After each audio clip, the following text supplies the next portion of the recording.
Mi nuera creyó que estaba profundamente dormido después de la pastilla que había disuelto en mi cena. Entró en silencio en la habitación y abrió la caja fuerte. Cuando miró dentro, se quedó paralizada. Sus ojos se abrieron de par en par, llenos de sorpresa. Antes de continuar, suscríbete al canal y cuéntanos desde dónde nos escuchas.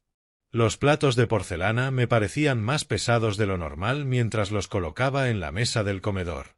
64 años en este mundo y, de pronto, mis propias manos me resultaban extrañas, como si estuviera interpretando un papel en la casa de otro. Retrocedí para observar la mesa. Mantel blanco, cubertería reluciente, copas de cristal reservadas para las grandes ocasiones. Todo se veía perfecto, pero nada se sentía bien. El salón detrás de mí había cambiado de formas que no sabía describir. Mi sillón de lectura favorito, el de cuero que había estado junto a la ventana durante 15 años, ahora estaba torcido en una esquina cerca de la estantería. Las fotos familiares sobre la repisa también estaban distintas. La foto de graduación de mi nieta, que siempre había tenido en el centro, ahora estaba en tercer lugar, detrás de 2 fotos de Myrtle y Alfred en alguna gala benéfica a la que ni siquiera recordaba haber ido. Déjame ayudarte con eso, Ward. No deberías hacerlo todo tú solo. Me giré y vi a Myrtle en el marco de la puerta del comedor. Sonreía con esa perfección ensayada, como los vendedores que trabajan a comisión. Llevaba un vestido color burdeos que nunca le había visto y el cabello oscuro recogido, lo que la hacía parecer más dulce de lo habitual. Estoy bien, Myrtle. Llevo poniendo mesas desde hace 40 años. Hablé con voz serena, sin mostrar el nudo que se formaba en mi estómago. Aún así, entró en la cocina y empezó a sacar fuentes con la destreza de quien ya domina el terreno, algo extraño en ella, que solía pasar las preparaciones cenando arriba con el teléfono mientras yo me encargaba de todo. Esa repentina amabilidad me sonó a actuación, aunque no sabía para quién. Moví un tenedor que no necesitaba moverse e intenté recordar cuándo empezó todo a cambiar. ¿Hace 9 meses? ¿1 año? El tiempo se mezclaba cuando intentaba precisarlo. Al principio fueron pequeños detalles. Alfred cancelando nuestros partidos de baloncesto de los domingos y luego olvidando devolverme la llamada. Los amigos del club social de la iglesia, aunque ya no asistía a misa, mantenía esas amistades, empezaron a excluirme de sus noches de póker. Cuando le pregunté a Henry, se mostró incómodo, mencionando algo sobre Myrtle y diciendo que estaba pasando por una mala racha y necesitaba espacio. La puerta principal se abrió. Alfred entró, la corbata floja, el maletín en la mano. Me dirigió un leve gesto, un saludo sin calidez, antes de besar en la mejilla a Myrtle. ¿Cómo estuvo el trabajo?, preguntó ella, tocándole el brazo con ternura posesiva. Largo. ¿Está todo listo para esta noche? Casi. Tu padre ha sido de ayuda. La forma en que dijo ayuda llevaba una sutileza que sonaba a sorpresa. Alfred revisó su teléfono, los pulgares moviéndose rápido sobre la pantalla. Bien. ¿A qué hora llegan tus padres? A las 7. Tenemos 20 minutos. Asintió sin levantar la vista. Mi hijo, mi único hijo, estaba a pocos metros y ni siquiera podía mirarme a los ojos. Me volví a la mesa y enderecé una servilleta que ya estaba perfectamente alineada. Esa distancia entre nosotros no siempre había existido. Le enseñé a montar en bicicleta, le ayudé con las tareas de cálculo, lo llevé a visitar universidades. Juntos restauramos un Mustang del 67 en el garaje, pasábamos los sábados cubiertos de grasa discutiendo sobre las especificaciones del torque. Ese coche estaba ahora en el garaje, sin tocar desde hacía 2 años. Alfred decía que ya no tenía tiempo. Bajé al sótano, al aire más fresco de mi bodega. El olor a roble y cemento me tranquilizó. Elegí un Cabernet del 2019, un buen año, nada ostentoso, y me detuve un momento antes de subir. El pequeño espejo junto a la puerta del sótano reflejaba un rostro que apenas reconocía. ¿Cuándo habían aparecido esas sombras bajo mis ojos, esa delgadez en mis mejillas? El timbre sonó cuando emergí. Por la ventana vi a Olive y Herbert Stone en el porche, ella con una fuente cubierta, él con una chaqueta deportiva pese al calor de septiembre. Abrí la puerta y la cara de Olive se iluminó. Ward, feliz cumpleaños al maravilloso padre de mi yerno. Nunca había sabido bien cómo llamarme, pero su afecto era sincero. Herbert me estrechó la mano con firmeza. Me alegra verte, Ward. Gracias por recibirnos. Pasen, por favor. Me alegra que hayan venido. Los Stone eran buena gente. Herbert había trabajado en construcción durante 35 años antes de jubilarse y Olive era voluntaria en la biblioteca. Criaron a Myrtle y Clearwater en una casa modesta donde los vecinos se conocían por nombre. Cómo habían criado a alguien como Myrtle era un misterio sin resolver. «¡Qué casa tan bonita tienes, Ward! Debes sentirte orgulloso de todo lo que has logrado». Los ojos de Olive recorrieron el salón con admiración genuina. Sentí un nudo en el pecho. Sí, estaba orgulloso. Compré esta casa en 1998, cuando la vivienda en Tampa todavía era asequible. Reemplacé el tejado, renové la cocina, planté el roble del patio que ahora da sombra a media parcela. Esta era mi casa, mía. Entonces, ¿por qué cada vez me sentía más como un invitado? Tolerado, pero no realmente bienvenido. Gracias, Olive. Déjame tomar esa fuente. Caminamos hacia el comedor. Myrtle apareció desde la cocina, abrazó a su madre y besó la mejilla de su padre. «Feliz cumpleaños, papá. 68 te sientan bien». Alfred salió de donde se había escondido, saludó a Herbert y elogió el vestido de Olive. Todos tomamos asiento, Myrtle y Alfred a un lado, Olive y Herbert al otro, yo en la cabecera donde había estado los últimos 27 años. Observé cómo Alfred dejaba que Myrtle decidiera qué plato servir primero, cómo ella dirigía la conversación hacia el viaje de pesca de su padre, el voluntariado de su madre, el último proyecto de Alfred en la empresa de ingeniería. Y observé cómo me convertía en invisible en mi propio comedor. La comida llegó. Pollo asado, patatas, judías verdes, y me di cuenta de que no recordaba quién lo había cocinado. ¿Fui yo? ¿Fue Myrtle? Todo se había preparado en una especie de niebla. Papá, Myrtle me dijo que olvidaste pagar los recibos el mes pasado. No podemos permitir que eso vuelva a pasar. La voz de Alfred era neutra, casi aburrida, mientras se servía patatas. La frase quedó suspendida como una acusación. Olive y Herbert siguieron comiendo, ajenos a la tensión. Los pagué a tiempo, como siempre. Respondí con calma. Alfred se encogió de hombros. Pues recibimos un aviso de corte, así que algo falló. Algo falló. Como si de pronto fuera un viejo torpe, olvidadizo, incapaz, como si 43 años pagando a tiempo no significaran nada. Tomé mi copa de vino, sorbo lento, para contener la rabia. Al otro lado de la mesa, Myrtle me observaba con una expresión que no lograba descifrar. ¿Preocupación o algo más? ¿Algo más frío? La charla siguió. Herbert contó un chiste sobre su compañero de pesca. Olive preguntó por los vecinos. Alfred revisó su teléfono y yo me senté en la cabecera de mi propia mesa sintiéndome un fantasma en la cena de otro. Herbert empezó a narrar su pesca en el lago Okeechobee. Algo sobre una línea rota y un pez que escapó. Todos lo escuchaban, incluso Alfred, levantando la vista del móvil. El momento perfecto para actuar sin ser visto. Extendí la mano hacia mi vaso de agua, pero Myrtle, rápida, deslizó el zumo de naranja hacia mí. Ward, casi no has tocado tu zumo. Tienes que hidratarte. Su voz sonaba dulcemente falsa. Miré el vaso, el líquido naranja brillando bajo la luz, y algo se revolvió en mi estómago.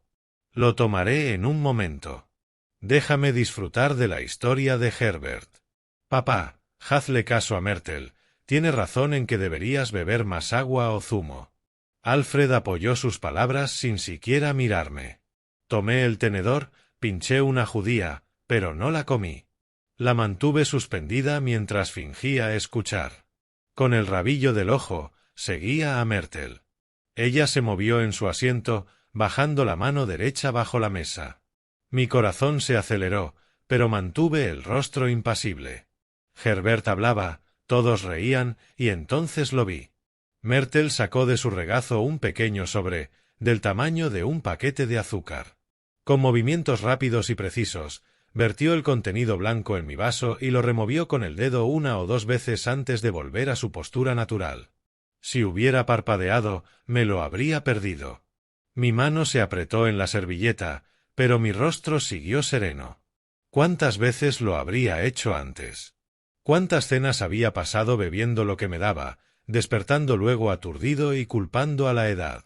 Aquellas veces que no recordaba conducir de regreso del supermercado, o cómo había llegado al garaje, o las noches que despertaba en mi sillón sin recordar las horas previas. No era la edad. No era el declive. Era veneno.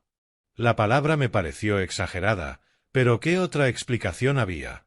Myrtle acababa de poner algo en mi bebida. Oh, Myrtle, cuidas tanto de todos. Ward tiene suerte de tenerte en la familia. Olive sonreía orgullosa. La ironía me revolvía el estómago. Coloqué el tenedor con cuidado en el plato. Creo que iré preparando el postre, anunció Myrtle. Ward, ¿podrías traer las servilletas del cajón de la cocina? Quería alejarme del vaso o deshacerse de la prueba. Conté hasta 10, dejándola adelantarse, y luego me levanté. Claro, enseguida. Desde la entrada, la vi de espaldas, inclinada sobre el cubo de basura. Sus hombros tensos. Moví los pies despacio, casi sin ruido. Vi cómo empujaba algo en el fondo del cubo, lo enterraba bajo restos de café y cáscaras. Presionó con fuerza y exhaló aliviada. Abrí el cajón de las servilletas con ruido. El sonido de la madera la sobresaltó. Se giró sonriente, fingiendo naturalidad. «Qué bien, las encontraste. Nos quedan pocas con 5 personas». «Sin problema». Tomé las servilletas, blancas con bordes azules, parte del juego que tanto amaba mi difunta esposa. Movimientos lentos, torpes. Que pensara eso. Que creyera que todo le salía bien. Regresé al comedor, repartí servilletas que nadie necesitaba y volví a mi lugar. El zumo seguía allí, inocente, letal. Myrtle volvió, sonrió satisfecha y bebió de su vino. Al ver el vaso intacto, frunció apenas el ceño. No podía insistir. No con sus padres delante. Bebí de mi agua y vi su mandíbula tensarse. Mi mente se aceleraba. ¿Cuánto tiempo llevaba haciéndolo? ¿Qué sustancia usaba? ¿Y por qué? La respuesta llegó fría y clara: credibilidad. Cada olvido, cada mañana confusa, cada error, construían la idea de que Ward Ferguson estaba perdiendo la cabeza. Alfred ya lo creía. Ya me trataba como una carga. Dejé mi vaso sin que me temblara la mano. La furia sin estrategia era ruido. «Ward, pareces cansado. Deberías acostarte temprano», dijo Myrtle. «Estoy bien». 2 palabras bastaron. Herbert alzó su copa. «Bueno, antes del postre, gracias por recibirnos. Buena comida, buena compañía. Así deben ser los cumpleaños». Todos alzamos nuestras copas, menos yo, que levanté el vaso de agua. Vi cómo los ojos de Myrtle se estrechaban un instante antes de sonreír de nuevo. La noche siguió, y yo aparentaba ser un anciano tranquilo, pero dentro calculaba. La había atrapado por casualidad, por pura suerte. El vaso envenenado estaba a pocos centímetros de mi mano, una trampa disfrazada de amabilidad. No lo bebería, pero tampoco lo tiraría. La evidencia a veces se vuelve útil. Olive hablaba emocionada de su reforma del baño. Usamos azulejos blancos, pero Herbert quería una ducha de lluvia carísima. «El río». Dice eso la mujer que insistió en poner suelo radiante en Florida. Todos rieron. Yo observaba, sintiendo el peso de lo que estaba por hacer. Tomé mi vaso. El zumo parecía inocente. Lo levanté despacio. Me gustaría hacer un brindis por Herbert, dije, y fingí olvidar lo que hacía. El silencio duró unos segundos. Alfred, ¿podrías traer el sobre azul de la mesa del salón? Mis pensamientos están dispersos hoy. Mi hijo se levantó enseguida.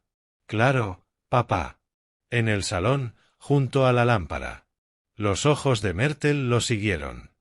Herbert retomó la charla para llenar el vacío. No te preocupes por el brindis, Ward, a nuestra edad solo contamos años. Todos rieron. Mi mano derecha visible sobre el tallo del vaso. La izquierda, bajo la mesa, firme. 4 décadas en venta de muebles me enseñaron precisión. Incliné el cuerpo hacia adelante, fingiendo interés, y deslicé mi vaso venenoso hacia la derecha, junto al de Olive, idéntico. Mismo estilo, mismo nivel en el vaso, el mismo zumo de naranja con pulpa se deslizó a la izquierda. El intercambio duró 4 segundos. Las copas quedaron en sus nuevas posiciones con apenas un susurro de cristal sobre el mantel. Herbert terminó su historia. Así que ahora tenemos una ducha que funciona al revés. Lo caliente es frío y lo frío es caliente. Olive ya se ha acostumbrado, pero cada visita pega un grito. Alfred volvió con el sobre en la mano, un poco sin aliento, como si se hubiera apresurado. Lo encontré. Gracias. Tomé el sobre, lo dejé junto al plato de Herbert y alcé de nuevo la copa. La de Olive, limpia e inocente. Por Herbert, que este año te traiga todo por lo que has trabajado. Todos alzaron sus bebidas. Acerqué el vaso a los labios, dejé que el zumo apenas los humedeciera, no tragué nada. Al otro lado de la mesa, Myrtle observaba con la intensidad de un halcón. Cuando bajé el vaso, como si hubiera bebido, la satisfacción floreció en su rostro como una flor venenosa. Herbert recibió el vale regalo con auténtico placer. Olive elogió mi consideración. Alfred volvió a mirar el teléfono y Olive, sedienta tras su animada descripción de azulejos y suelos radiantes, levantó su vaso con naturalidad. Bebió mientras asentía a algo que dijo Herbert sobre su próximo proyecto. 3 tragos largos. La mitad del vaso desapareció, mis manos se entrelazaron en el regazo para impedir que temblaran. Lo que había hecho era necesario, esencial. La única forma de probar el crimen de Myrtle era dejarla creer que había triunfado mientras documentaba sus efectos en otra persona. Pero Olive, la buena, cálida e inocente Olive, acababa de consumir el sedante que Myrtle había preparado para mí, y yo lo había puesto allí. Yo había movido ese vaso con mis propias manos. La culpa empezó su trabajo de inmediato, subiendo del estómago al pecho, dificultándome respirar con normalidad. Bonito brindis, Ward. Ahora bebe. Apenas has tocado tu zumo. La voz de Myrtle conservaba su dulzura falsa, pero por debajo corría una corriente de triunfo. Alcé de nuevo el vaso, esta vez di un sorbo un poco mayor. Que creyera que colaboraba. Que pensara que su plan avanzaba perfecto. Herbert inició otra historia. Esta sobre el equipo de béisbol de su nieto. Olive añadió detalles. Su voz animada, completamente ajena a lo que sucedía dentro de su cuerpo, el sedante extendiéndose por su sangre, las moléculas encontrando receptores, la química convirtiéndose en efecto. Pinché mi postre cuando Myrtle lo trajo. Pastel de vainilla comprado con glaseado de mantequilla. La dulzura se volvió ceniza en la lengua. Al otro lado de la mesa, Olive rió por algo que dijo Alfred. Tenía los ojos brillantes, las mejillas sonrosadas por el vino y la charla. Se veía feliz, sana, a salvo por ahora. Miré el reloj. 7:12. El cambio había ocurrido aproximadamente a las 7:05. Si la sustancia era un sedante típico, los efectos aparecerían entre 20 y 30 minutos, lo que significaba que tenía quizás 25 minutos antes de ver las consecuencias de lo que había hecho. 25 minutos para prepararme para la confusión de Olive, su miedo, la traición de su cuerpo. 25 minutos para convertirme en el tipo de hombre capaz de ver sufrir a una inocente sin quebrarse. Tomé otro bocado de pastel que no sabía a nada y esperé a que el veneno hiciera su trabajo. Los platos hicieron un sonido suave contra la mesa mientras comíamos. La conversación viajó del béisbol de Herbert a la política local y al próximo viaje de negocios de Alfred. Charla normal. Ritmos ordinarios. Yo medía el tiempo con precisión obsesiva. 7:15, 7:20, 7:25. A las 7:28, Olive bostezó, un gesto pequeño, casi imperceptible. Se cubrió la boca con educación y siguió escuchando a Alfred describir un problema de ingeniería en el trabajo. A las 7:32, volvió a bostezar. Este duró más, la mandíbula se abrió de par en par, los ojos se cerraron con fuerza. Al abrirse, tenían un velo que antes no estaba. Disculpad. No sé qué me pasa esta noche. Herbert miró a su esposa con una preocupación leve. ¿Te encuentras bien? Solo cansada. Debí excederme arrancando malas hierbas ayer. Esas tomateras necesitaban atención seria. Alargó la mano hacia el vaso de agua y vi cómo su movimiento se volvía lento, como si atravesara algo más denso que el aire. A las 7:35, a mitad de frase sobre la cosecha del huerto, sus palabras empezaron a atropellarse. Los tomates de carne salieron preciosos este año, de verdad espectaculares, y los cherry están. Se detuvo, parpadeó con fuerza, sacudió la cabeza como intentando despejar la niebla. Perdón, perdí el hilo. ¿Hablabas de tomates?, la animó Herbert, aunque su tono jovial se había tensado. Sí, tomates. Se quedó mirando el plato como si la palabra se hubiera vuelto extraña, y el pecho se me encogió. Ahí estaba, el deterioro cognitivo. La forma en que los sedantes enredan las conexiones y convierten pensamientos simples en ecuaciones complejas. Lo había estudiado años atrás cuando mi difunta esposa necesitó medicación para dormir tras su operación. Conocía las señales. Olive alzó el tenedor para otro bocado de pastel. La mano le tembló. El tenedor avanzó a cámara lenta y encontró la boca con lo que parecía una gran concentración. Al dejarlo, tintineó contra el plato, su motricidad fina degradándose. «Mamá, ¿segura que estás bien?» Incluso Alfred lo notó ahora, levantando por fin la vista del teléfono. «Estoy bien, cariño, solo agotada. Ha sido una semana larga». Pero su voz había perdido nitidez, las consonantes se difuminaban, las sílabas se deslizaban. La mano de Herbert fue a su hombro y vi cómo su expresión pasaba de la preocupación a la alarma. Llevaba casado con esa mujer 43 años. Sabía cuando algo iba realmente mal. Yo fabriqué mi propia actuación. Un gran bostezo con sonido incluido. Me llevé los dedos a las sienes y dejé caer los hombros. Día pesado, supongo. La edad nos alcanza a todos. La mirada de Myrtle se clavó en mí. Recorrió mi cara buscando síntomas. Y cuando vio mi cansancio teatral, sus labios se curvaron. La sonrisa era mínima, apenas 1 milímetro, pero estaba. Satisfacción. Victoria. Se puso en pie para retirar platos, moviéndose con una energía inusual. Incluso tarareó, un sonido sin melodía que me apretó la mandíbula. Ward, quizá deberías irte a dormir temprano, sugirió con falsa preocupación. Tienes mala cara. Puede que lo haga. Me froté los ojos para dar más efecto. Olive intentó levantarse y se tambaleó. El brazo de Herbert salió disparado para sujetarla del codo. Cielo, siéntate. No, quiero irme a casa. Estaré bien en mi propia cama. La terquedad orgullosa en su voz me rompió el alma. Sabía que algo iba mal, pero no podía identificarlo, así que se refugiaba en lo familiar. Casa, cama, seguridad. Quizá podrías descansar en nuestro cuarto de invitados, ofreció Myrtle. Pero su tono era de trámite.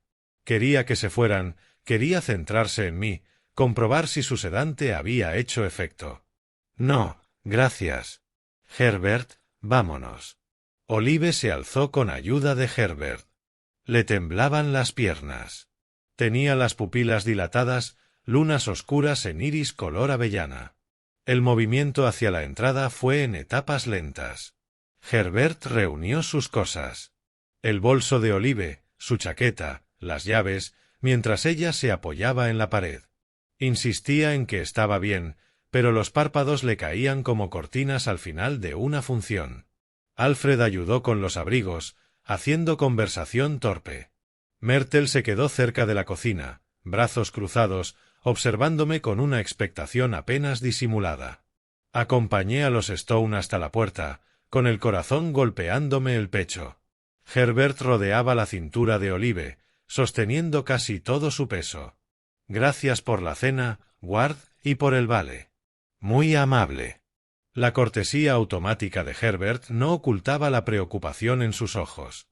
Le temblaba la mano sobre el costado de Olive. Llegad bien a casa. Las palabras me supieron a mentira. Nada de esto era seguro. Olive me sonrió, pero su foco estaba desviado, los ojos no llegaban a los míos. Una velada muy agradable. Gracias. Las palabras salieron despacio, con cuidado, como si se concentrara en cada sílaba. Herbert la guió por los escalones del porche. Tropezó una vez y él la sostuvo, apretando el agarre. Me quedé en el umbral, viéndolos avanzar hacia el coche. Herbert abrió la puerta del acompañante, ayudó a Olive a sentarse, le abrochó el cinturón con la ternura de quien cuida algo precioso. Me miró antes de ir al volante. Nuestros ojos se encontraron a través del jardín. En ese instante vi su miedo, desnudo y crudo. Su esposa estaba enferma, empeorando, y él no entendía por qué. Estuve a punto de romperme, de decir la verdad, de confesarlo todo. Pero no lo hice. Alcé la mano en un gesto de despedida. Herbert respondió con un leve asentimiento y subió al coche. El motor arrancó, los faros barrieron mi césped. El coche salió de la entrada, giró y se alejó calle abajo. Miré hasta que las luces traseras desaparecieron en la esquina. A mi espalda escuché los pasos de Myrtle acercándose. La puerta se cerró con un clic. La casa se encogió de repente, el aire se volvió más pesado. Me giré hacia mi nuera y mi hijo. Los ojos de Myrtle se clavaron en mí con intensidad depredadora. Tienes un aspecto horrible, Ward. Deberías descansar. Alfred miró de uno a otro, ajeno como siempre. Sí, papá. Acuéstate. Nosotros recogemos. Fabrico otro bostezo. Dejo caer los párpados. Me convierto en el hombre que esperan ver. Drogado, cansado, en declive. Puede que tengas razón. Iré a acostarme. Buena idea. La sonrisa de Myrtle se ensanchó apenas. Creía que había ganado. Creía que su plan había salido perfecto. Pensaba que yo me encaminaba a ser el viejo confuso e incompetente que llevaba meses fabricando. Avancé hacia las escaleras, interpretando el papel mientras mi mente seguía afilada. Fuera, en algún punto de la noche de Tampa, Herbert conducía a Olive a casa. Ella lucharía por mantenerse despierta, probablemente ya dormida cuando llegaran a Clearwater. Él la ayudaría a entrar, la acostaría, quizá llamaría al médico por la mañana si no mejoraba. Y yo les había hecho eso. Los había metido en ese miedo y esa confusión porque necesitaba pruebas. La culpa ya vivía en mi pecho, instalada para siempre. Pero también la certeza de haber elegido bien.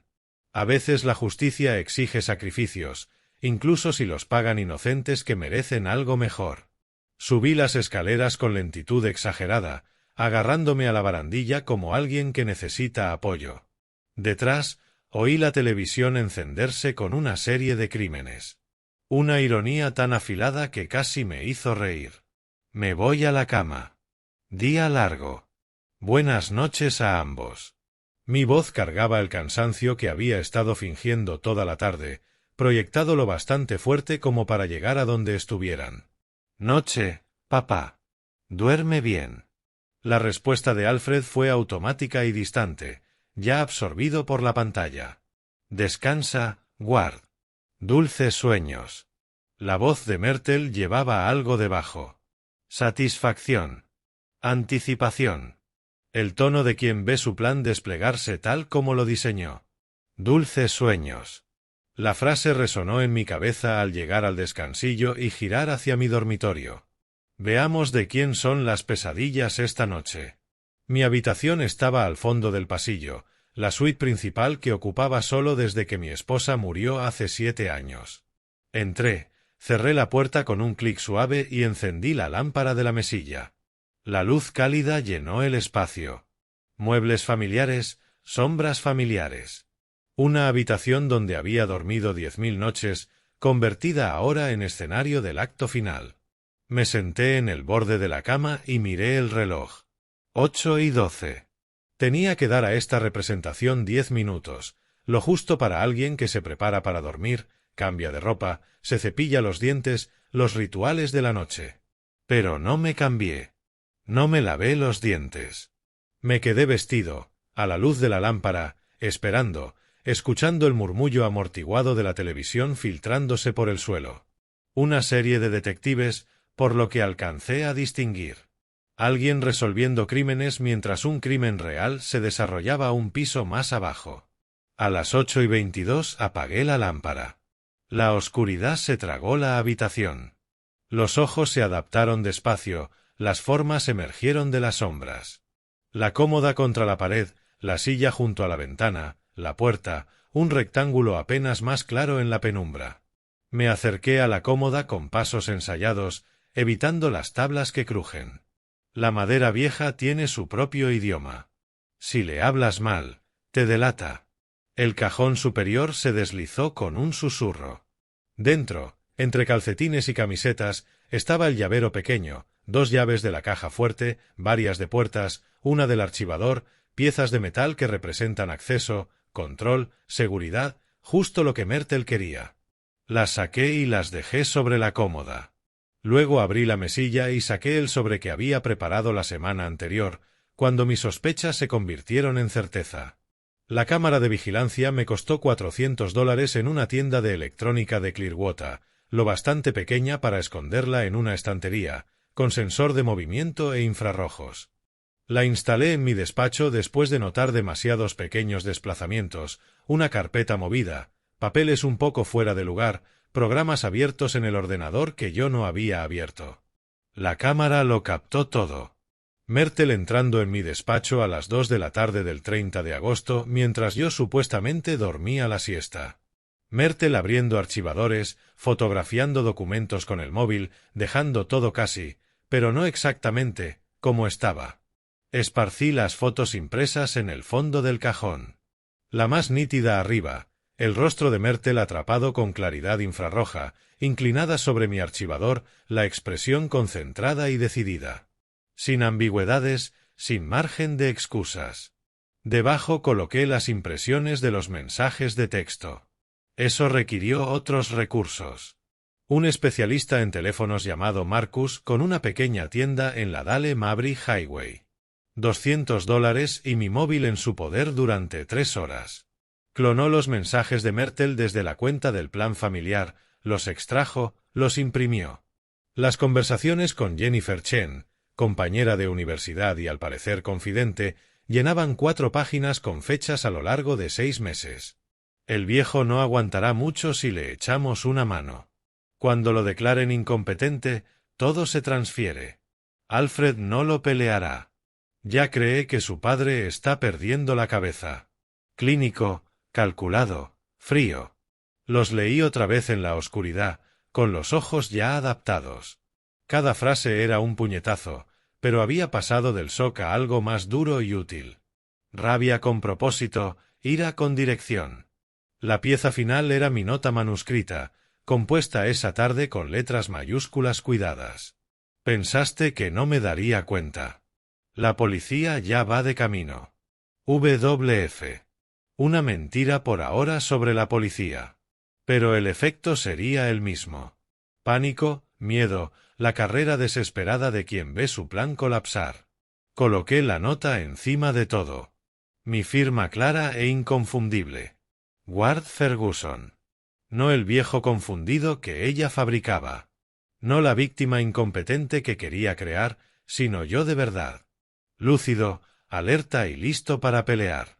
Retrocedí, saqué el teléfono del bolsillo y fotografié el contenido del cajón. Evidencia de mi evidencia. Seguro por si algo salía mal. Si de algún modo esto no funcionaba. La foto lo mostró todo. La imagen de vigilancia, los mensajes impresos, la nota. Me la envié por correo con sello horario, copia digital en la nube fuera del alcance de Mertel. Luego ajusté el cajón, dejándolo abierto exactamente 1 pulgada. No lo bastante para verse desde lejos, pero suficiente para que alguien buscando, alguien tras las llaves de la caja fuerte, lo notara al instante. Un detalle que atraería su mano como la gravedad. Volví a la cama y me dejé caer sobre el colchón, los muelles quejándose suave. El cajón estaba ahí en la oscuridad, apenas visible, cargado de destrucción. Ahora venía lo más difícil, esperar. Me recosté contra las almohadas, aún vestido, el teléfono en la mano derecha. Arriba, la televisión seguía de fondo. Una escena de persecución por el sonido. Sirenas, gritos, música dramática. La vida imitando al arte imitando a la vida. Los minutos se acumularon despacio. 8:59, 9:04, 9:11. Cada uno medido en la pantalla digital. Cada uno un incremento de tensión en el pecho. A las 9:17, escuché reír a Mertel por algo del programa. El sonido atravesó el techo, casual y ligero. La risa de quien cree que la noche va exactamente como planeó. Mi mano izquierda reposaba en el pecho, los dedos extendidos sobre el esternón, sintiendo la percusión rápida del corazón. Conté los latidos, una técnica de mis primeros años al frente de la mueblería. Cuando las negociaciones con proveedores se torcían y necesitaba calma. Contar latidos, regular la respiración, mantener el control. 68 por minuto. Demasiado rápido. Alargué cada inspiración y exhalación. 62 por minuto. Mejor. 9:23, 9:31, 9:46. A las 10 en punto, la televisión se apagó. Me quedé inmóvil, cada músculo tenso, pasos cruzaron el techo sobre mi cabeza. El agua corría en el baño de arriba, las tuberías cantando en las paredes. Más pasos, una puerta cerrándose con un golpe suave, la casa acomodándose a sus ritmos nocturnos. Pero esa noche, esos sonidos familiares tenían otro peso. Cada crujido era un posible acercamiento. Cada ajuste de la estructura podía ser un pie en la escalera. Para las 10:15, el silencio había alcanzado casi el dominio total. El zumbido del frigorífico en la cocina, la armazón de madera adaptándose al descenso de la temperatura, mi propia respiración demasiado fuerte en mis oídos y debajo de todo, la terrible quietud de la espera. Me levanté de la cama con cuidado y crucé hasta la puerta. Presioné la oreja contra la madera. Escuché, nada.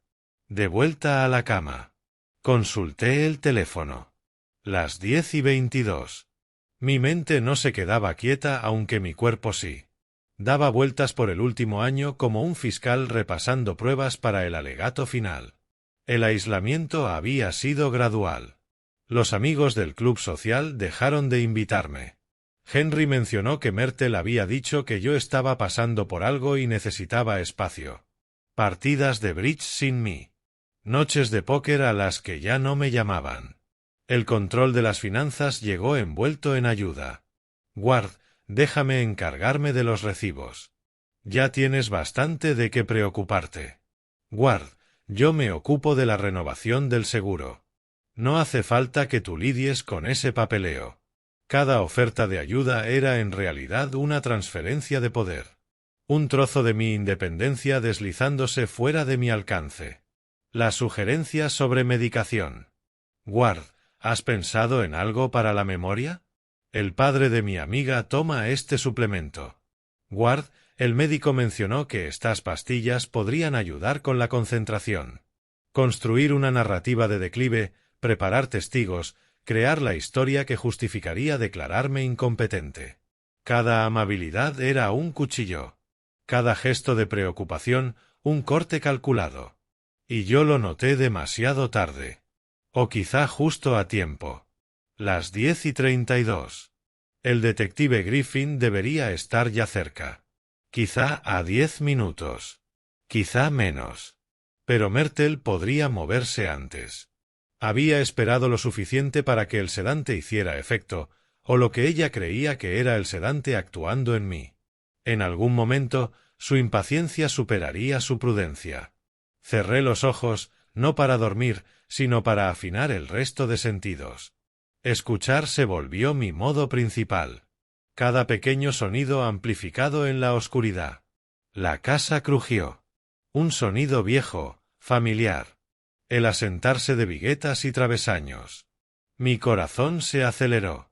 74 latidos por minuto. 80. Me obligué a respirar despacio. ¿Qué haría ella cuando abriera ese cajón? La pregunta se repetía. ¿Correría? ¿Destruiría la evidencia? ¿Entendería que la policía venía o creería mi farol? ¿Vendría a por mí? Ese último pensamiento me heló la sangre. Yo había supuesto que entraría en pánico y huiría. Pero ¿y si el pánico la volvía peligrosa? ¿Y si decidía que la única solución era terminar lo que había empezado? Mi mano encontró el teléfono, el pulgar sobre el botón de emergencias, por si acaso. Las 10:38. En algún lugar de Tampa, el detective Griffin conducía en la noche. En algún lugar de arriba, Myrtle y Alfred yacían en la cama, uno durmiendo inocente, la otra quizá trazando el siguiente movimiento. Y aquí, en mi dormitorio de la planta baja, yo esperaba en la oscuridad con mi trampa tendida, mi evidencia documentada y mi corazón marcando los segundos hasta que todo se viniera abajo. El cajón estaba contra la pared del fondo, apenas visible. Miré su sombra, preguntándome si lo había pensado todo, si mi plan funcionaría, si la justicia por fin llegaría.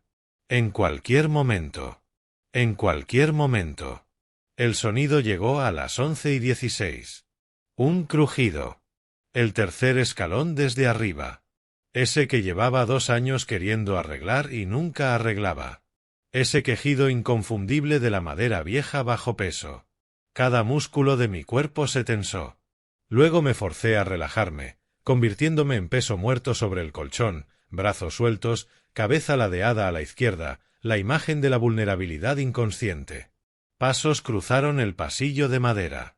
Apoyos cuidadosos, talón a punta. Alguien que sabía qué tablas se quejaban y cuáles callaban. Myrtle había aprendido bien mi casa durante su tiempo aquí. Regulé la respiración, inspirar en 4 tiempos, sostener 2, exhalar en 6. El ritmo del sueño profundo, la cadencia de la sedación.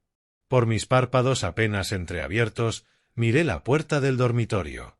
La luz del pasillo dibujaba un halo débil en sus bordes.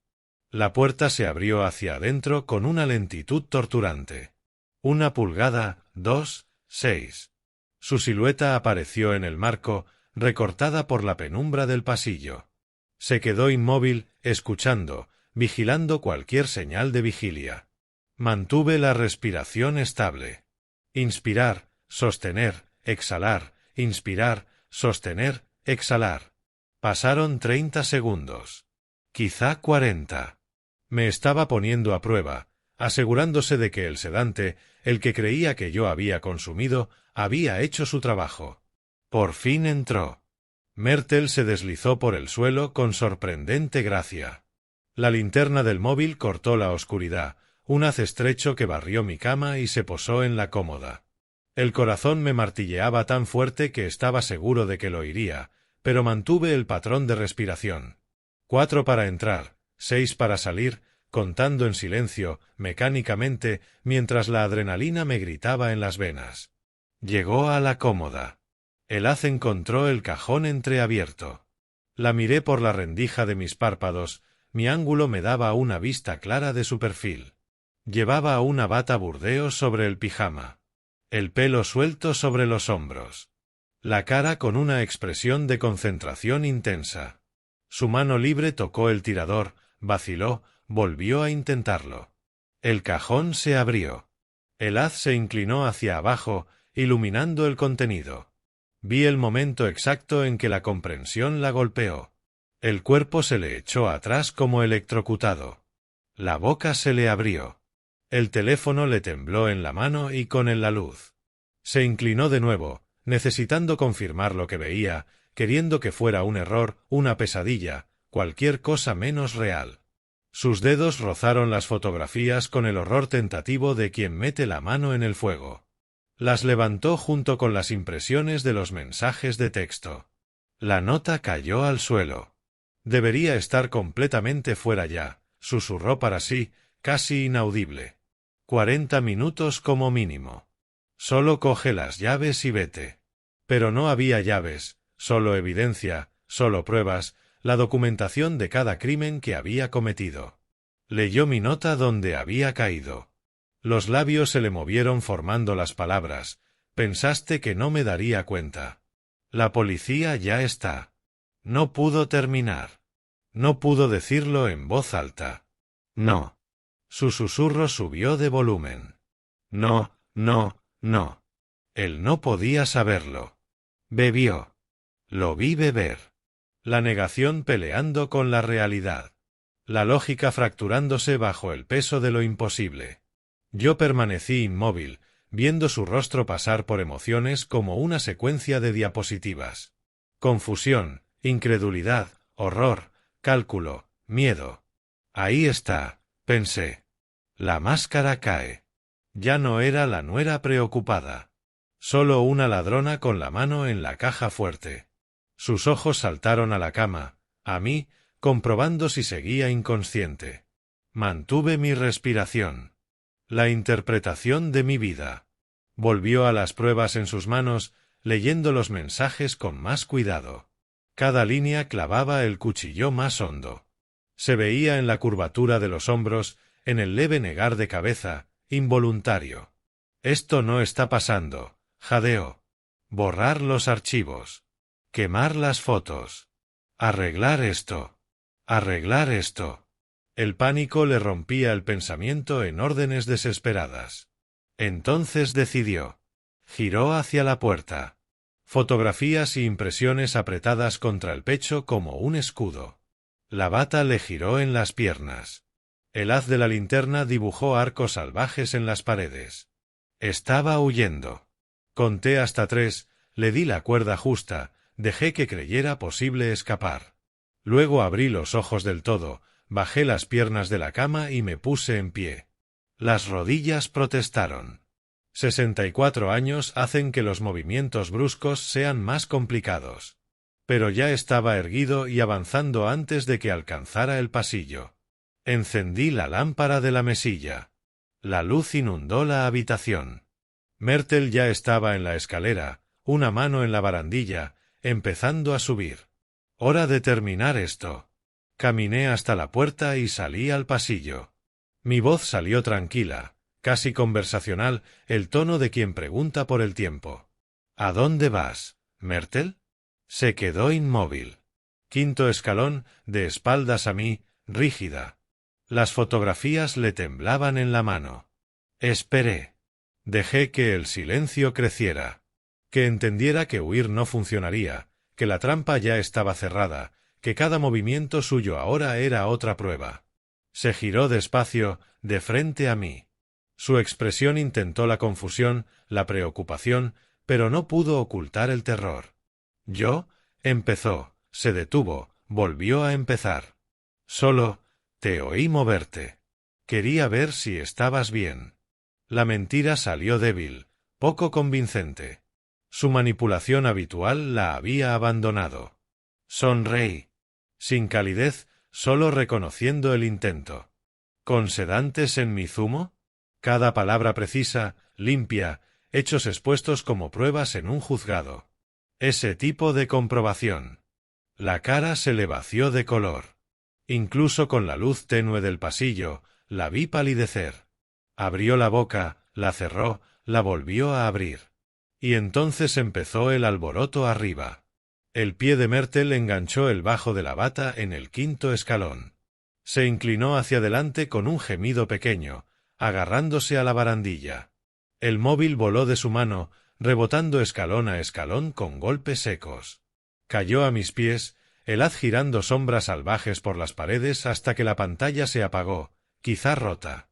Me quedé en el pasillo, completamente vestido, con la ropa de la cena, no pijama, y la vi recuperar el equilibrio. Vi cómo entendía que cada una de sus suposiciones esa noche era errónea. Detrás de ella, en lo alto de la escalera, se abrió una puerta. ¿Qué pasa? La voz de Alfred espesa de sueño y confusión. Myrtle. Papá. Apareció en el pasillo de arriba con unos calzoncillos y una vieja camiseta de los Tampa Bay Rays. El pelo alborotado. Entornó los ojos contra la luz intentando entender la escena. Su esposa a mitad de la escalera con papeles en la mano. Su padre de pie, alerta y vestido, en el pasillo de abajo. Alfred, vuelve a la cama. La voz de Myrtle se afiló. Todo está bien. No lo parece. Alfred bajó 3 escalones, la mano extendida hacia su esposa con protección automática. Pero se detuvo al ver bien su cara. Mi cara. Las fotografías en su mano. Algo no encajaba con la historia que le habían contado sobre el declive de su padre. Recogí el móvil de Myrtle donde había caído. La pantalla, como una telaraña de grietas, aún brillaba tenue. Se lo tendí sin acercarme más. Se te cayó. Ella miró el teléfono como si fuera una serpiente venenosa. Papá, ¿qué está pasando? Alfred estaba ya despierto del todo, lo bastante alerta para sentir los bajos fondos. ¿Por qué estás vestido? ¿Por qué, Myrtle?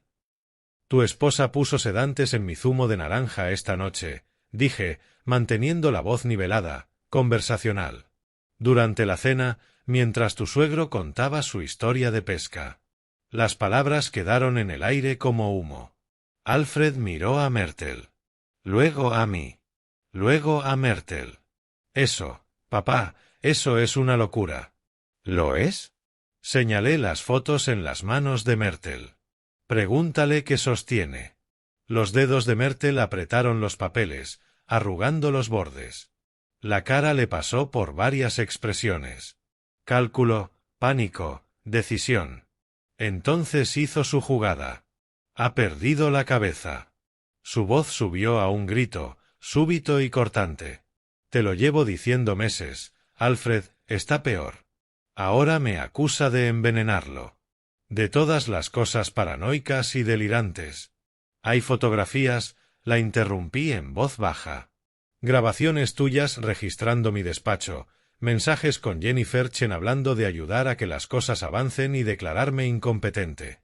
La cara de Alfred se quedó sin expresión. Papá, eso suena.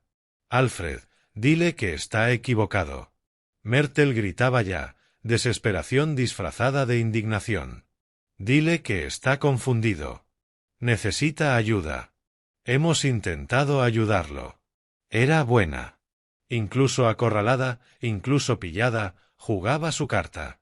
Hacer dudar a la víctima. Volver al acusador un demente. Obligar al hijo a elegir entre esposa y padre. Alfred se quedó congelado en la escalera, atrapado entre 2 personas en las que confiaba, incapaz de conciliar lo que oía. Y entonces sonó el timbre, agudo, insistente. Todos nos quedamos quietos. De nuevo el timbre, y enseguida, golpes fuertes en la madera. Autoritarios, oficiales. Policía de Tampa, abran la puerta. La voz llevaba el peso inconfundible de la ley. Sin margen para negociar. La cara de Myrtle pasó de pálida a gris. Abrió la boca, pero no salió sonido. Alfred aferró la barandilla, los nudillos blancos. Policía. Papá, ¿qué hiciste? Los llamé. Caminé hacia la puerta principal, pasando junto a la escalera donde Myrtle estaba atrapada, sin poder subir o bajar sin pasar por mí. Sobre las 9, les envié la evidencia. Han estado obteniendo la orden. ¿Evidencia de qué? La voz de Alfred se quebró. Papá, esto es intento de envenenamiento, fraude, conspiración. Llegué a la puerta, pero no la abrí todavía. Miré a Myrtle. Entre otras cosas, probablemente. Yo no soy abogado. Los detectives lo explicarán mejor. Más golpes. Policía de Tampa. Tenemos una orden. Abran la puerta ahora. Myrtle por fin encontró la voz. Alfred, no dejes que haga esto. Está confundido. No piensa con claridad. Necesitamos llevarlo al médico. No. Pienso con perfecta claridad. Más clara de lo que he pensado en meses, de hecho. Resulta que no estar envenenado ayuda a la agudeza mental. Miré a mi hijo, de verdad lo miré, vi la confusión, el miedo, la esperanza desesperada de que todo fuera un malentendido. Siento que tengas que ver esto, Alfred. Siento que haya llegado a esto. Pero tu esposa me ha estado drogando durante meses, aislándome, construyendo un caso para declararme incompetente y quedarse con mis bienes. Hice una pausa. Nuestros bienes, todo lo que construí, todo lo que planeaba dejarte. Ella no lo haría, empezó Alfred, pero sin convicción. Porque, en el fondo, más allá de la negación, más allá de la lealtad, empezaba a verlo. Las piezas encajando, las sugerencias extrañas sobre mis medicinas, la forma en que fomentaba la distancia entre nosotros, la insistencia en que yo declinaba cuando me sentía bien. Los golpes sonaron de nuevo. Último aviso. Abran la puerta. Giré el cerrojo. El clic sonó claro. ¿Sabes cuál es la ironía? Pregunté. Si hubieras esperado, lo habrías tenido todo de todos modos. Tengo 64. Estadísticamente me quedan quizá 20 años. Probablemente menos. Pero no pudiste esperar, ¿verdad? Tenías que acelerar las cosas. Abrí la puerta. El detective Marcus Griffin estaba en mi porche, placa en alto. 2 agentes uniformados lo flanqueaban. Detrás, las luces del patrullero pintaban de rojo y azul mi césped. Señor Ferguson. La voz de Griffin sonó profesional, controlada. Soy el detective Griffin. Hablamos antes. Pase, detective. Me hice a un lado, señalando el tableau de mi pasillo. Myrtle en la escalera con las fotos en la mano. Alfred más arriba, aún procesando. La escena doméstica convertida en escena del crimen. Los ojos de Griffin lo absorbieron todo con pericia. Entró, los agentes detrás. Señora Myrtle Ferguson fijó la mirada en ella. Necesito que baje, por favor. Tenemos preguntas sobre evidencia preocupante. La trampa se había cerrado. La justicia había llegado. Y yo de pie en el umbral, viendo la cara de mi nuera entender que no quedaba donde huir. Griffin cruzó mi umbral con la placa al cinturón, 2 agentes a los lados. La primera era una mujer, la placa decía Chen, la mano cerca del cinturón en una calma entrenada. El segundo era más joven, quizá de 30, ojos atentos. Señor Ferguson, la voz de Griffin llevaba el cansancio de quien ha visto demasiadas escenas domésticas torcerse. Soy el detective Marcus Griffin. Hablamos antes. ¿Es esta la persona a la que denunció? Señaló a Myrtle, aún congelada en la escalera con las fotos apretadas contra el pecho. Ella no esperó mi respuesta, no esperó nada. El instinto de supervivencia superó a la razón. Giró y corrió, no hacia abajo, bloqueado, subió, pasando junto a un Alfred atónito, buscando el pasillo de arriba, la cocina que conectaba con la puerta trasera, la huida. Señora, deténgase. La agente Chen se movió al instante, pero Myrtle ya desaparecía por la esquina. Oí la puerta de la cocina abrirse de golpe, luego silencio. La voz de Myrtle, alta y en pánico. «Quítate de mi camino». La agente Chen había rodeado la casa. Lo entendí al instante. Procedimiento estándar. Griffin al frente, Chen atrás. Sin salidas. La voz de Chen bajó desde arriba, calmada y firme. «Señora, quédese donde está. Vuelva adentro». Pasos de nuevo, ahora más lentos, derrotados. Myrtle bajó con Chen detrás. La cara había pasado de gris a ceniza. Las fotos habían desaparecido. Las dejó caer en la huida. Griffin sacó un documento doblado de su chaqueta. Señora Myrtle Ferguson, tengo una orden para registrar esta vivienda en relación con un presunto intento de envenenamiento y un intento de robo. Leyó frases clave en voz alta, cada una cayendo como martillazos. Autorización para buscar y decomisar pruebas relacionadas con dichos delitos. Alfred bajó tras ellas, como un sonámbulo. Cada palabra de Griffin lo hundía más en la incomprensión. Papá, su voz apenas era un susurro.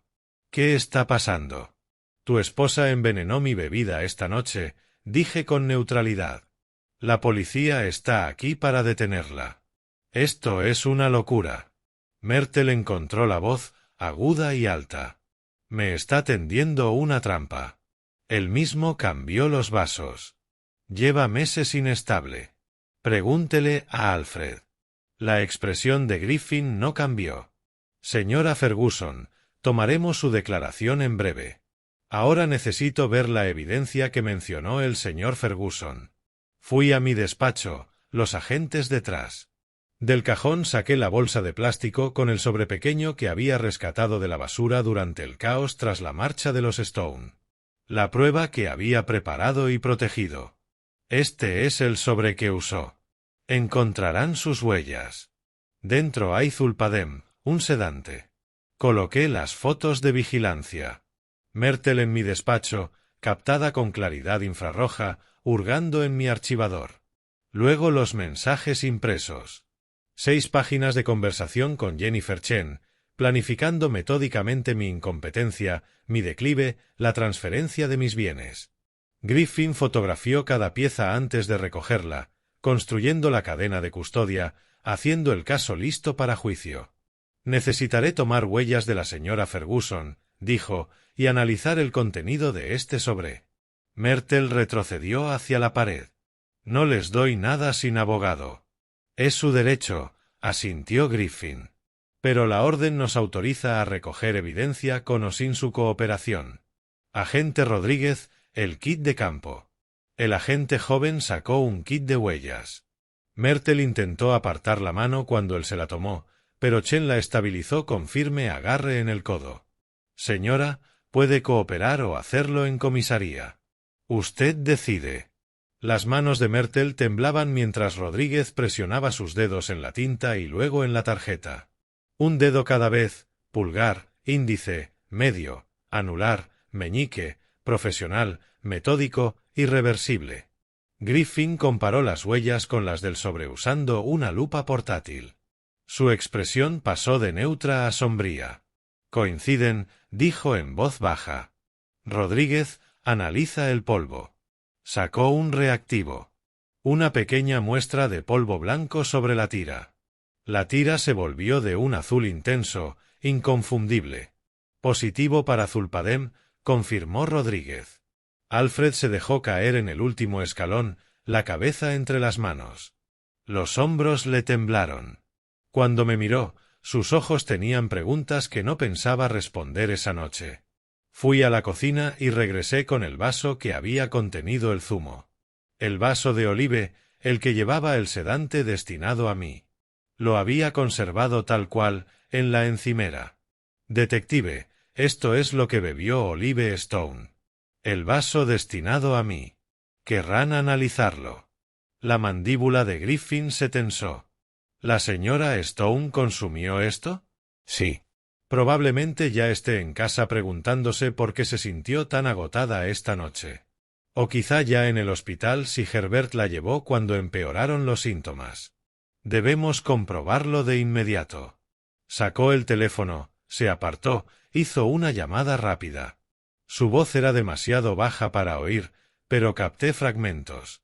Olive Stone, sedante, Tampa General. Volvió con el gesto más duro. Los paramédicos trasladaron a la señora Stone a Tampa General hace 40 minutos. Somnolencia intensa, habla arrastrada, dificultad para mantenerse despierta. Su marido dijo que solo había cenado y tomado zumo. Ella tomó mi zumo, dije, que contenía el sedante que Myrtle preparó para mí. A Myrtle se le fue el último rastro de color. Eso no debía. Ella no. Se detuvo, consciente de lo que acababa de admitir. Griffin se volvió hacia ella. Myrtle Stone Ferguson queda detenida como sospechosa de intento de envenenamiento e intento de robo. Tiene derecho a guardar silencio. Todo lo que diga podrá ser usado en su contra en un tribunal. Tiene derecho a un abogado. Si no puede pagarlo, se le asignará uno. ¿Entiende estos derechos? Myrtle abrió la boca. La cerró.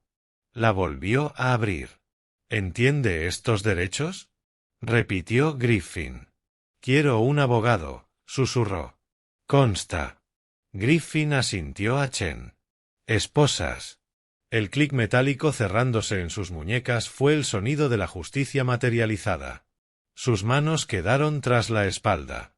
Fotografías, sobres y mensajes ya fuera de su alcance. Alfred miró cómo esposaban a su esposa. Cómo los agentes la guiaban a la puerta. Cómo su vida se derrumbaba. Papá, empezó, se detuvo, volvió a empezar. Lo sabías toda la noche. ¿Lo sabías? Sí. ¿Y no me lo dijiste? Miré de verdad a mi hijo y vi al hombre que eligió a su esposa por encima de su padre sin cuestionar, que aceptó su relato sobre mi declive sin investigar, que se distanció porque era más fácil que afrontar verdades incómodas. ¿Me habrías creído? Pregunté. ¿O te habrías puesto de su lado? No tuvo respuesta.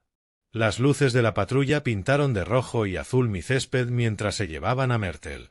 Las luces de los vecinos empezaron a encenderse, cortinas moviéndose, el chisme de mañana escribiéndose en tiempo real. Me quedé en la puerta viendo cómo la metían en el asiento trasero. La agente Chen le guió la cabeza al entrar. La puerta se cerró, las luces siguieron. El coche arrancó y sentí cómo me caían los hombros cuando la tensión, que ni sabía cuánta era, por fin se soltó. La amenaza inmediata se había ido. El reloj digital del salpicadero marcaba 12:47 de la madrugada cuando se la llevaron. 6 de septiembre, un nuevo día.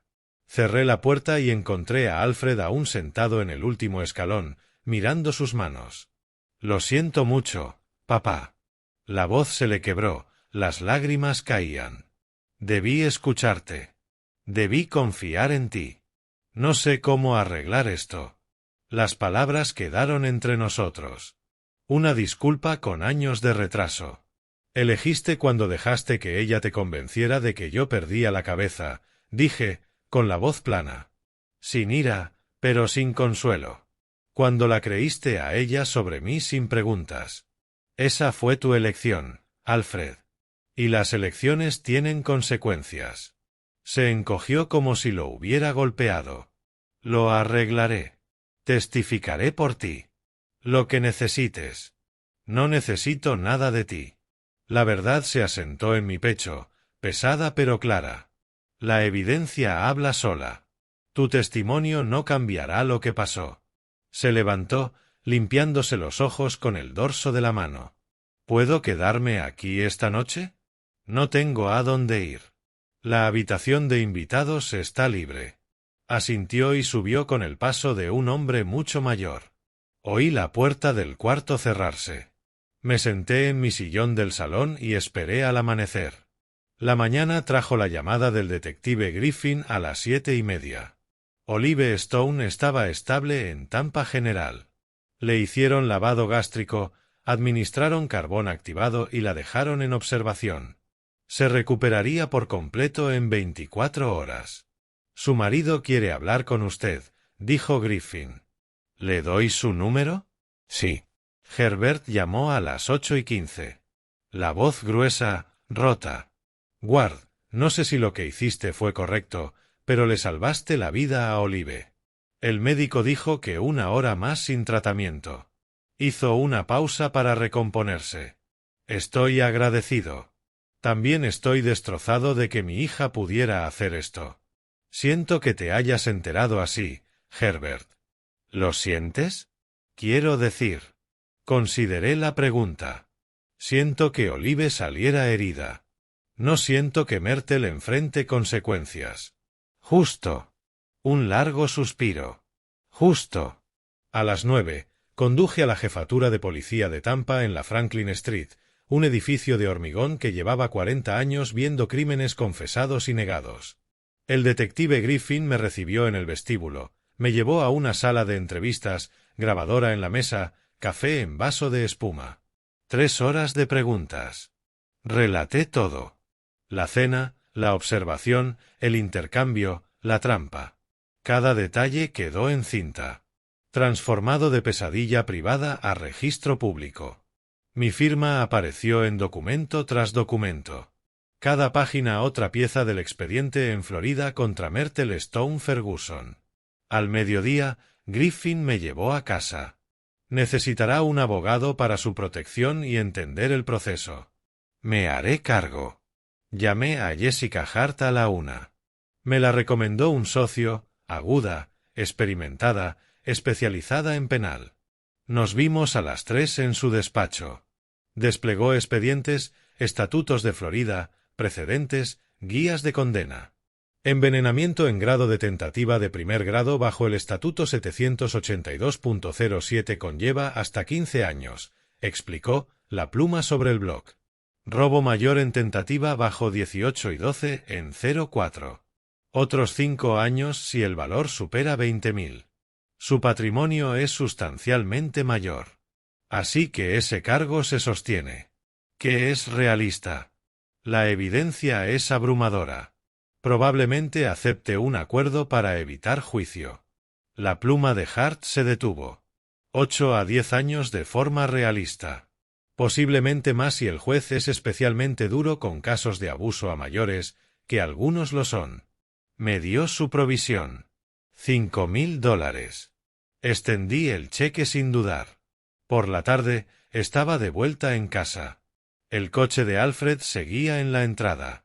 Lo encontré en su cuarto de siempre, cajas junto a la puerta, ropa empacada, aseo recogido, su vida extraída de la casa donde creció. Nos cruzamos en el pasillo sin hablar. Demasiada verdad entre nosotros para palabras casuales. Su coche salió a las 7:30, las luces perdiéndose en el ocaso de septiembre. No se despidió. Recorrí mi casa, ahora más silenciosa, vacía de un modo distinto al de la presencia de Myrtle. La puerta del patio trasero se deslizó bajo mi mano. El aire de la tarde estaba templado, con jazmín del jardín vecino. Me senté en la silla que compré hace 15 años, madera curtida, cojines cómodos, y miré al cielo pintarse de naranja y rojo. Un vaso de té helado descansaba en la mesa pequeña. No zumo, nunca más zumo. Pensé en triunfo y victoria. Pensé en venganza y justicia. Las palabras parecen cercanas, pero no lo son. La venganza busca dolor. La justicia restablece el equilibrio. Yo había restablecido el equilibrio. Myrtle estaba en la cárcel del condado esperando comparecencia. Olive se recuperaba. Alfred se había ido enfrentando sus consecuencias. Y yo estaba en mi patio viendo el mismo atardecer de siempre. Pero esa noche los colores parecían más nítidos, el aire más limpio. No venganza, dije en voz alta, para nadie. Justicia. Hay diferencia. El sol tocó el horizonte. Un disco naranja perfecto hundiéndose en nubes moradas. En algún lugar de esta ciudad, el detective Griffin archivaba informes. Jessica Hart construía mi defensa. Myrtle estaba en una celda, entendiendo por fin que las acciones tienen consecuencias. Y yo estaba aquí, con 64 años, 8 tiendas de muebles exitosas en Florida, 2,8 millones en activos que construí en 4 décadas. Un hijo que me traicionó. Una nuera que intentó destruirme. Pero sobreviví. Peleé. Gané. Mañana volveré al trabajo, visitaré mis tiendas, revisaré inventario, cifras de ventas, volveré a la vida que construí en 40 años. Esta noche, simplemente me senté en el silencio de mi casa. Un silencio por fin en paz, no opresivo. El sol desapareció tras el horizonte. El crepúsculo cubrió Tampa. Las farolas se encendieron en mi calle. Alcé mi vaso de té helado. No fue un brindis, solo hidratarme. Sin simbolismo. Era libre. Si te ha gustado esta historia, dale me gusta al vídeo, suscríbete al canal y comparte tus impresiones en los comentarios. Para escuchar la siguiente historia, haz clic en la caja de la izquierda. Gracias por vernos.